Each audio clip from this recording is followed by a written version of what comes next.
Israel और Hamas के बीच जारी युद्ध अगले स्तर पर पहुंच गया है। CNN की रिपोर्ट के मुताबिक रविवार को इजरायली सेना कथित तौर पर गाजा में घुस गई। इस दौरान 7 अक्टूबर के बाद पहली बार इजरायली सेना और हमास के लड़ाकों का आमने सामने टकराव हुआ। इस बीच खबर है कि इजरायल ने गाजा पट्टी पर हवाई हमले तेज कर दिए हैं। बीती रात इजरायल के प्रधानमंत्री बेंजामिन नेतन्याहू ने अपने टॉप जनरलों और अधिकारियों के साथ बैठक की। इजरायल ने हमास पर जमीनी हमला कर दिया है। कई रिपोर्ट ऐसा दावा कर रही हैं, लेकिन इसकी आधिकारिक पुष्टि अभी तक इजरायली सेना की ओर से नहीं की गई है। हालांकि इजरायली सैनिकों का बड़ा जमावड़ा गाजा की सीमा पर नजर आ रहा है।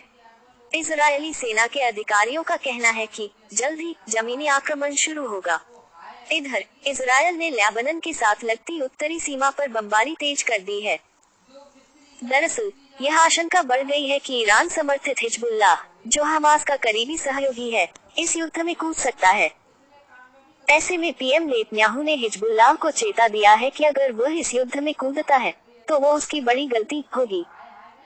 इजरायली सेना के प्रवक्ता जोनाथन कॉनरिकस ने चेतावनी दी कि हिजबुल्लाह बहुत खतरनाक खेल खेल रहा है। उन्होंने कहा, वे स्थिति को और खराब कर रहे हैं।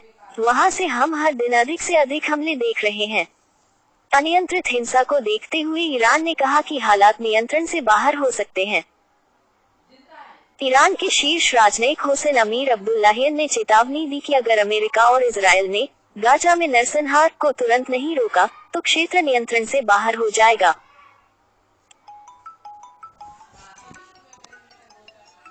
अमेरिका ने कहा कि वह किसी भी स्थिति में कार्रवाई करने में संकोच नहीं करेगा। राज्य सचिव एंटनी ब्लिंकन ने कहा, किसी को भी इस पल का फायदा उठाकर इजरायल पर और हमले नहीं करने चाहिए या हमारे कर्मियों पर हमला नहीं करना चाहिए। इस बीच गाजा में मानवीय सहायता भी पहुंच रही है। 17 सहायता ट्रकों का दूसरा काफिला रविवार रात को भिरे गाजा पट्टी के राफा क्रॉसिंग में प्रवेश कर गया। अमेरिकी राष्ट्रपति जो बाइडेन और नेतन्याहू इस बात पर सहमत हुए हैं कि अब गाजा में इस महत्वपूर्ण सहायता का प्रवाह जारी रहेगा। गाजा में मानवीय संकट के बारे में चिंता बढ़ गई है। संयुक्त राष्ट्र ने भोजन, पानी, दवा और ईंधन की आपूर्ति कम होने के साथ गंभीर स्थिति की आशंका जताई है। बीती देर शाम इजरायली हवाई हमले में हमास के एक वरिष्ठ कमांडर मोहम्मद कातमाश की मौत हो गई। कातमाश ने इजरायल के खिलाफ 7 अक्टूबर को हुए हमले की योजना और कार्यान्वयन में महत्वपूर्ण भूमिका निभाई थी। अमेरिका, ब्रिटेन, फ्रांस, कनाडा और इटली ने फिर दोहराया कि वह इस संकट की घड़ी में इजरायल के साथ खड़ा है। हालांकि साथ ही यहूदी राज्य से गाजा में सामान्य नागरिकों की रक्षा करने का आग्रह किया। नेताओं ने शेष सभी बंधकों की तत्काल रिहाई का भी आह्वान किया। हमास ने पिछले शुक्रवार को 2 बंधकों अमेरिकी नागरिक जूडिथ ताई रानन और उनकी बेटी नताली शोशना रानन को रिहा कर दिया था।